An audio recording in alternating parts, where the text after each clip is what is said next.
ñu ngi leen di nuyu di leen jaajëfal yéen ñi nga xamante ne ni yéenay suivre chaîne bi di xalaat TV ñu leen di dalal ci seen nouvelle vidéo tey nag ñuy wax ci feeru Falémé bi nga xamante ne ni licence d'exploitation bi dañ ko jox benn entreprise turque buy wuyoo ci turu Tosyali même bu fekkee ni ci ab conférence de presse bi mu def Ousmane Sonko joxe na ci quelques détails mais ñun dañu décider wal leen ay documents lan moo tax parce que directeur général bu APIX muy Mountaga Sy bi affaire bi éclaté rapidement dañ ko programmé ci édition 20h bu RTS pour que mu intervenir apporter ay réponses mais dañu seetlu que ni ci intervention bi bu defoon am na ci ay aspects yu bëri yoo xamante ne nii waxu ci te wax na aussi yoo xamante ne nii amul ay contre-vérité la rawatina ci wàllum financement bi nga xamante ne nii entreprise bi bu defee ab prêt ci ab banque intérêt yi état yu Sénégal moo koy jël en charge mu weddi ko te loolu amul. mu am tamit beneen pàcc boo xamante ni waxu ci muy exonération fiscale bi nga xamante ni moom la ñu accordeel Tosyali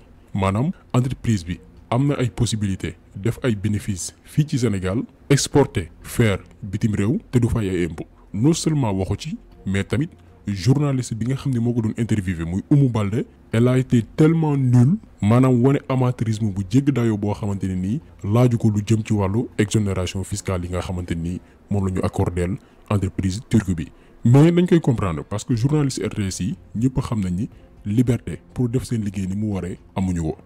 léegi nag ci vidéo bi dañ leen di wan document bi protocole bi nga xamante ni état du Sénégal moo ko signé ak entreprise turque bii di Tosyali document bi nga xamante ni dañ ko nëbboon Sénégalais yi def ab article boo xamante ni dañu ne bu ko kenn yëg kenn du ko gis ñu dul ñu ko sekk loolu lépp dina leen ko wan ak scandale yi nga xamante ni moo nëbb ci ginnaaw exploitation fer bu Falémé bi.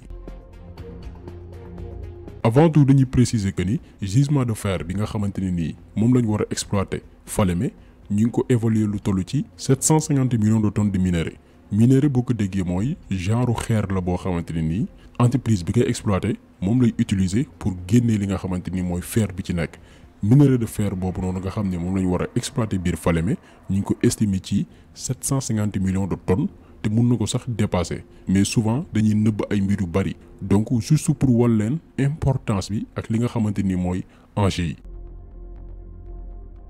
et même avant que état du Sénégal di décider jox entreprise turque bi di Tosyali licence pour que ñu exploiter suñu fer dafa amoon ñaari entreprise sud-africaine benn bi di Litos beneen bi di Kumba Ressources ñoom ñaar dañu postuler woon pour gagner licence boobu noonu te présenté nañ ay offre yoo xamante ni moo gënoon ci Sénégal mais président turc bi muy Erdogan bi mu ñëwee woon Sénégal en mars 2018 moo weñaar loxo Macky Sall pour que mu jox entreprise turque bii di Tosyali licence bi. bu leen yaakaar ni président dëkk puissant yi maanaam dëkk yi am doole yi bu ñu ñëwee suñu réew yi dañ fiy ñëw rek pour dox mbokk loolu intéressé wu leen ñun kay suñu président yi ñooy dem ay Élysée wala Maison Blanche pour di taxawaalu mais ñoom à chaque fois bu ñu ñëwee suñu réew yi dañuy ñëw pour protéger intérêt seeni entreprise moo tax Erdogan bi mu ñëwee Sénégal mu sàkku ci Macky Sall mu jox feeru Falémé bi entreprise turque bii di Tosyali maanaam Macky Sall moom fulaam ñun sénégalais yi ñoo ko xam maanaam gaynde kër xaru mbedd bu jënoog yeneen nawleem président lu ñu ko wax rek mën a yaaram ka la. mars 2018 la fi Erdogan ñëw 7 mois après maanaam le 9 octobre 2018 Macky Sall sàkku ci ministre am muy Aïssatou Sophie Gladima muy ministre des mines et de la géologie mu def ab protocole d'accord entre gouvernement du Sénégal ak société turque bi di Tosyali Holding pour que entreprise bi réaliser ab complexe minier bi nga xamante ni mooy exploiter minerai de fer bi nekk Falémé mooy document bi ngeen di gis nii. ci article 1 protocole bi ñu tënk ci anam gi entreprise turque bi war a exploiter fer bu Falémé bi exploitation boobu noonu ñu tënk ko ci ñaari pàcc bi ci njëkk mooy société turque bii di Tosyali moom wala ay filiaram dañuy samp ab usine boo xamante ni mooy defar lépp lu jëm ci rond en béton wala ay fil machine yu tukkee ci ay biais de fer.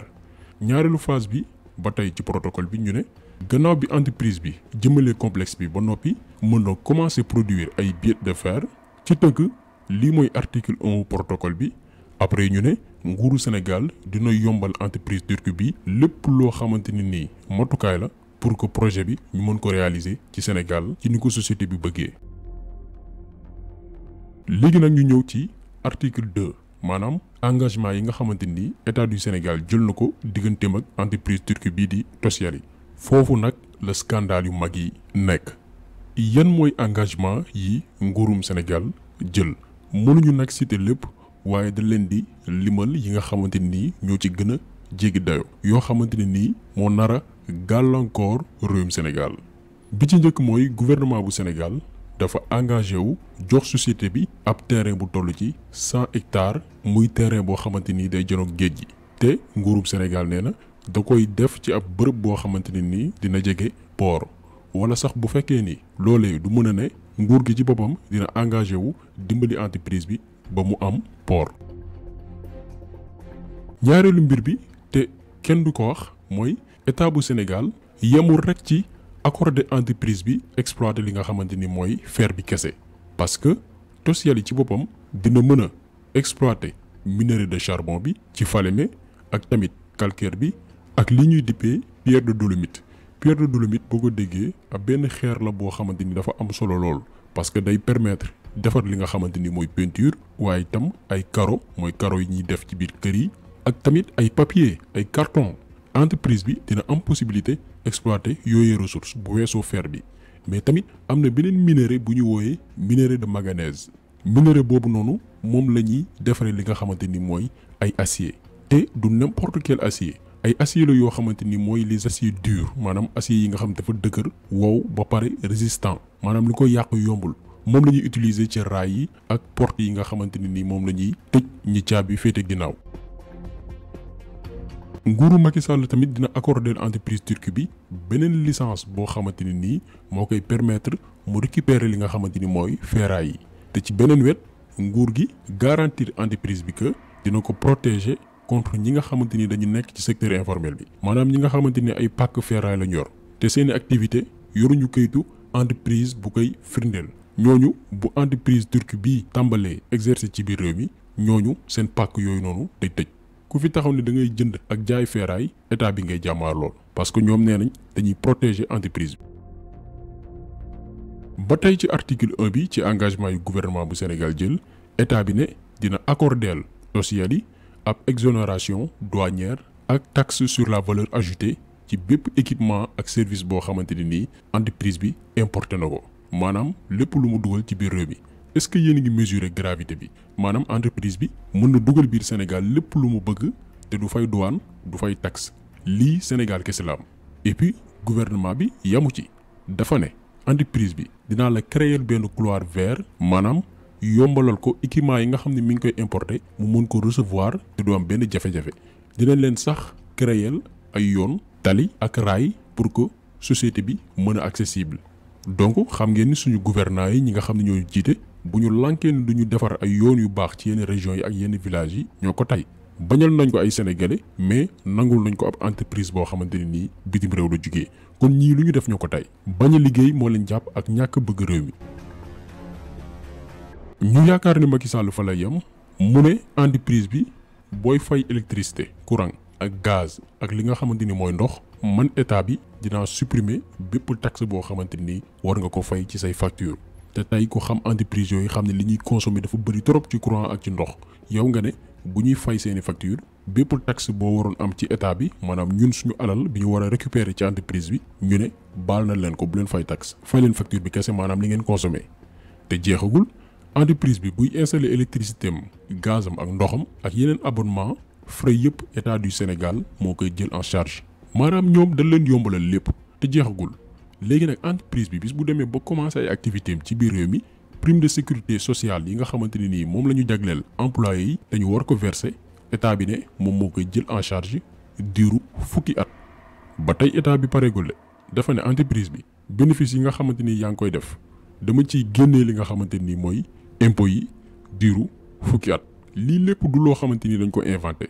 document bi mi ngi nekk nii protocole bi gouvernement bu Sénégal signé. digganteem ak société turque bii di Tosyali protocole bi moo ko wax moom ngeen gis nii. après loolu état du Sénégal permettre société bi bu ñuy def seen recrutement 50% ci seeni liggéeykat ñu may leen ñu jëlee leen bitim réew maanaam ak lii nii ñi jugee bitim réew bu ñu ñëwee ñooy yor fonction yi nga xamante ni ñoo ci gën am salaire yu baax maintenant nag 50% yi ci des yi nga xam ne sénégalais lañ koy jagleel ay postes yu tekkiwul dara lay doon ay employés simples wala sax ay journaliers bu ko defee entreprise bi di leen exploiter. et leneen li gën a graaw mooy ci affaire bi mooy état du Sénégal dafa engagé wu jël en charge garantie prêt bi nga xamante ni entreprise turque bi moom lay def ci banque yi pour mën a réaliser projet bi. Mountaga Sy weddi na ko bi ñu ko invité woon RTS. mais ñun dossier yi nga xamante ni moom la ñu yor te ki ko signé di ministre des mines bi nga xamante ni Macky Sall moo koy yebal ngir mu signé loolu protocole bi li mu wax la ñuy jàpp ba keroog ñuy gis leneen. mu amaat beneen mbir boo xamante ni mi ngi ci biir protocole bi te gouvernement bi da ko doon nëbb maanaam waxuñu ko woon kenn c'est-à-dire protocole bi dañ ko doon làq bugguñu woon kenn xam ko. li waral loolu nag mooy ñoom ci lëndëm la ñuy dox maanaam ay wàllu magu yi même chose la ñu def ci mbirum pétrole bi làqatu loolu ci ay bureau signé ay accord joxe ay licence d'exploitation bu ngeen gisee protocole bi ci article 7 bi ñu dippee ko confidentialité dañu ne le présent protocole d'accord dans sa globalité et son contenu ainsi que tous les documents et informations de quelque nature qu'ils soient et sur quelque support qu'ils se trouvent relatifs directement ou indirectement communiqués, divulgués ou qui viendraient à la connaissance de l'autre partie à l'occasion de l'exécution du présent protocole d'accord seront considérés comme strictement confidentiels. Maanaam ci tënk protocole bi moo xam ñaari parties ko sekk kenn waru ko partager moo xam bépp support bu mënti nekk information yi nga xamante ni moo ci ne moo xam itam seen anam ak nu ñu mën a bindoo waruñu ko communiquer doomu aadama. lii rek li muy prouver mooy gouvernement bi lu ñu naroon du jàmm parce que kuy def jàmm doo làqatu maanaam ñun dañoo naroon xëy rek dégg ni am na entreprise turque buy exploiter suñu fer ca Falémé. donc lii mooy engagement yi nga xamante ni gouvernement Macky Sall jël na ko digganteem ak entreprise turque bii di Tosyali yi maanaam yow ñu ne la jox nañ la licence pour nga exploiter suñu fer benn ñaareel bi ñu ne la jox nañ la terrain wu 100 hectares mun nga sax importer ay équipement lu la neex te doo fay douane doo fay taxe ñu rax ci dooli ne jëndal ferraille yi nga xamante ni ñoo ni ci biir réew mi te doo am concurrence maanaam képp ku la nar a concurrence ante rek ñu gor ay tànkam booy fay électricité gaz ak ndox doo fay taxe alors que sénégalais bi nga xamante ni facture bu 5000 francs lay fay par force day fay taxe ba pare ñu tegal la ci ne même say installation sax ñun ñoo koy jël en charge mais doomi aadama yi buñ leen waxee ni bëgg nañ Sénégal waroo leen ko gëm parce que lépp lu ñuy def rek dañ koy def pour gàllankoor askan wi wax leen rek ban entreprise sénégalaise moo am avantage yi ñu jox entreprise turque bii nii amul. même suñu jeunes yi nga xamante ni nii ay jeunes sénégalais yi nga xam ne dañuy créer ay petites entreprises ci biir réew mi ay jeunes yi nga xamante ni dañu ne ñoom soxlawuñu liggéeyal kenn dañuy teg dara ci biir réew mi créer ay emploi pour booster suñu économie ay start-up yuy employé 4 ba 10 personnes ku ci nekk ci biir réew mi benn ci sénégalais yooyee bénéficié wul privilège yi nga xamante ni jox nañ ko ab entreprise bu jugee bitim réew entreprise yu ndaw yooyu nga xam ne ay sénégalais ñoo ko moom dañuy fay ay impôt ba ci sénégalais bi nga xamante ni tey magasin la yor wala cantine wala sax ab marchand ambulant ñoom ñëpp dañuy fay juuti maanaam lii mooy gàllankoor say doom teg leen nattu fitnaal leen ab nit bu jugee bitim réew nag bu ñëwee nga jox ko bépp avantage lii mooy Sénégal. donc vidéo bi tey loolu la woon ñu jagleeloon ko coowal fer bi ñu ngi leen di gërëm di leen jaajëfal di leen jox dig daje beneen yoon ak beneen vidéo jaa ngeen jëf.